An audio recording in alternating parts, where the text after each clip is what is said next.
So you want to talk about let's talk about the pass game, Vince. All right. This is where it's going to get interesting. Yeah. That's the part right there. Because we just talked about how they have thrown for, runs for 200 yards 3 of the last 4 seasons, except for last year.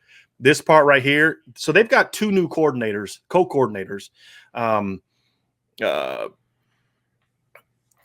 You look at what we talked about, what they did on defense, right? They brought in Vince Karras. Well, they hired two co-coordinators. One is Robert Weiner, and they brought him from Tampa Plant High School. He's a longtime high school coach. And they also hired, why am I drawing a blank on his name? I know who the guy is because he was a big-time D3 head coach when I was Mike Hallett.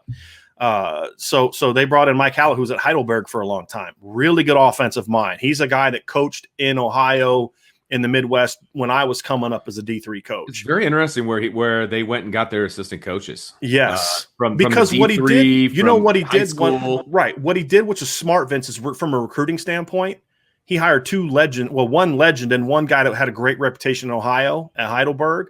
Mm-hmm. So they're going to recruit that state. And they need to be able to recruit that state.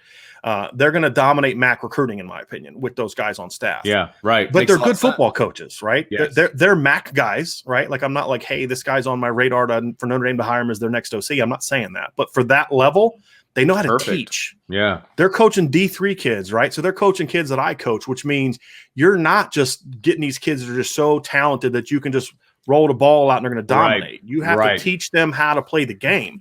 It's the same thing at the MAC. You're not getting elite 5-star athletes that can just not know what they're doing and still dominate. You got to teach these kids how to play the game. And that's what I like about what Jason Candle is doing.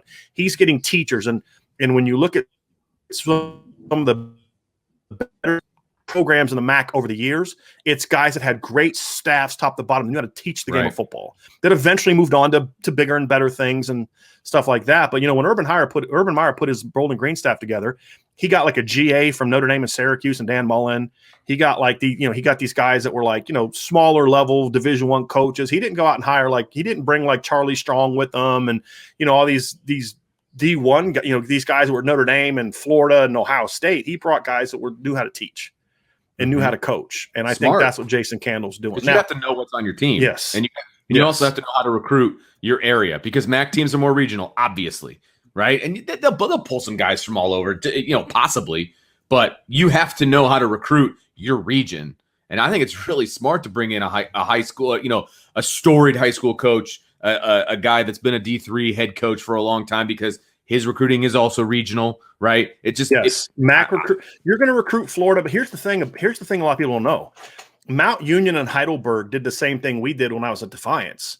There's so many talented players in Florida that there's not a lot of D2 and 1AA schools in Florida. Sure. I don't even know if Jacksonville U still has a football team. There's like Florida Tech. There's not a lot, right? So what we would do is they'd have these recruiting fairs down in Florida, and we'd send coaches down there. I'd send 3 of my coaches down there. We'd have them go to these fairs, and then I'd organize, hey, here's the high schools you're going to go to. Well, Mount Union did the same thing. So these guys at Heidelberg did the same thing. So they have connections in Florida as well. Sure. So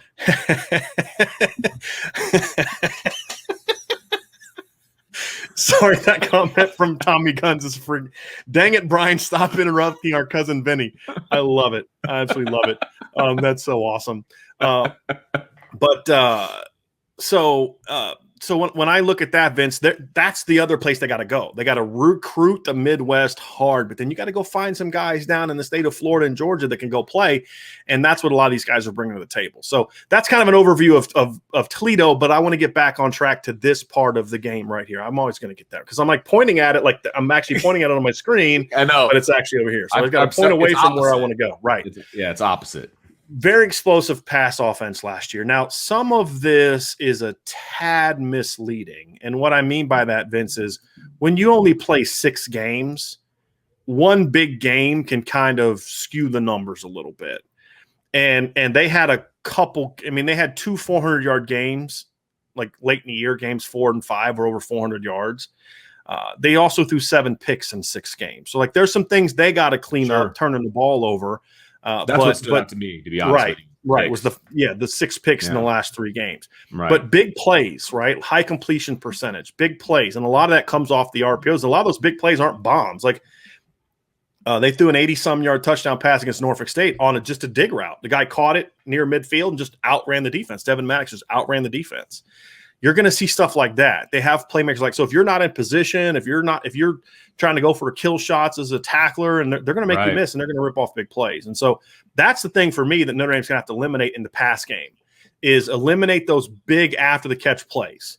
Don't be disciplined against the RPOs, because what you want to do is you want to drag the completion percentage down, right? So if you look at their lowest scoring outlet of the season last year, worst offensive output of the season last year was against Central Michigan, and in that game they completed 54.4% of their passes, right? Turned the ball over 3 times, and so that was their lowest yards per attempt. They only averaged 5.14 yards per attempt, or yards per play, that game, which was their lowest of the season. It was the 391 yards was over 50 yards lower than anything they had done all season. And a big part of that was Central Michigan was able to create a lot of misses and mistakes. Not only 3 turnovers, which was huge, but the 3 turnovers were built around a pass offense that also only completed 54.5% of their passes.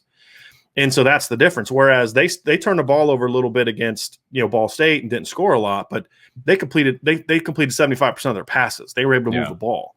And so to me, that's the big thing for me, is Notre Dame has got to be able to create misses essentially in the pass game, being aggressive up front, being disruptive, disciplined. If you're a safety and you stay on your target, don't read your key, right? Yeah, if you're reading the backside X, read the backside X. Don't start peeking into the backfield like you did last week. And that's when safeties get in trouble, is when they start peeking, and that's when you have breakdowns in coverage and the guy gets behind you. So this is the matchup that Notre Dame has to be able to contain. This is the part of the game, whereas last week, Vince, we were worried about the big plays in the run game with Florida State. This week, I'm worried about the big plays in the pass game more than I'm worried about the big plays in the run game. Yeah, my biggest concern is I'm concerned with them hammering the run game, like just chipping away with the run game, and then that creates the big plays down the field or after the catch. I think that's my nightmare scenario in this matchup. That's it for me. But this is the part of the game that could present Notre Dame with the most problems. Yeah, no, and I think it's really going to be a good test for these corners and for the safeties, because you and I both think the corners played a really good game against Florida State. I mean, in your words, they were sticky, right? Mm-hmm. And I think this is going to be a really good test for them to quote unquote stay in their lane. They need to continue to do what they're supposed to do. Don't be peeking in the backfield. Don't be worrying about the run game when it comes up. Yeah, make the play when you need to make the play, but don't let a guy get loose because you think it's going to be a run play, right? I mean, that's going to be very, very important. And this is also where I think if I'm coaching at Toledo, and clearly the RPO game is part of their offense, I really think that's going to be a huge part of their offense against Notre Dame, because that's an offense where you are making the defense wrong, right? And that's where you can benefit, even though you're outmatched from a player-to-player standpoint. Like, you're not going to be going one-on-ones against Notre Dame's players because, in theory, Notre Dame's players are better, right? But this is an opportunity. If a linebacker takes a wrong step, or if he covers the wrong guy, or if he goes here or he goes there, that's when the RPO game can really benefit you, because you're not playing 1 versus 1. You're playing guy versus space, essentially. And that's where I think Toledo could take advantage of Notre Dame if they get sloppy with their technique and if they're not in the right position. And so I think that's something really to keep an eye on, because if I'm the offensive coordinator for Toledo, that's the kind of offense that I'm going to be running against Notre Dame.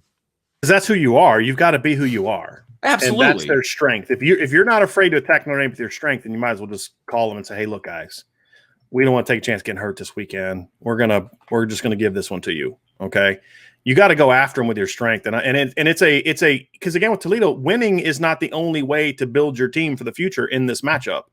If you can just be competitive with Notre Dame and says, hey guys, look, we played our game. We did this, we did that. We executed, and we took a playoff team, into the fourth quarter. Right. That's also a momentum builder. And the coaches know that. And so not only are they going to do this, but you can surely expect, Vince, for them to do reverses, trick plays, gadget plays, yes. things like that. Not a ton, but enough to keep Notre Dame on their heels. Because if they get Notre Dame on their heels, that's the key. For Notre Dame, the opposite is true, right? You've got to dominate the line of scrimmage. You've got to not let him ride those fakes out, because if he's going to do that, that's fine, because by the time you pull that thing out, we're on you. Pop. Jason Adamuola, Foskey, Myron, Kurt, they're going to be on you. You better pull that sucker and get it out quick. Well, you you rush an RPO, that's when Kyle Hamilton steps in front of one and says, peace out, right? Because there's a reason that there's a long ride there, because he's reading it. It needs that amount of time, right? And if you don't give him that amount of time, now you're blowing everything up that they're trying to do. And you're right. That's where Kyle Hamilton can eat. Yes.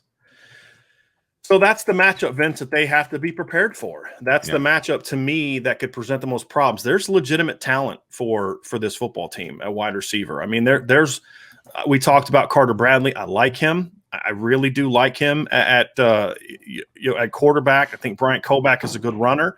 When I look at this team, I see Devin Maddox, as I talked about, had a huge play last week. He's a small or shifty guy. Denzel McKinley-Lewis, Jerwan Newton. Those are faster guys. Then they have guys like Isaiah Winstead and Bryce Mitchell, Matt Landers, who we talked about, the transfer from Georgia, who are some more of the bigger receivers. So they got that nice blend that I love, right? They've got the guys can win on one-on-ones on the outside. They've got those more athletic guys can do things after the catch. So it's an interesting matchup. So Vince.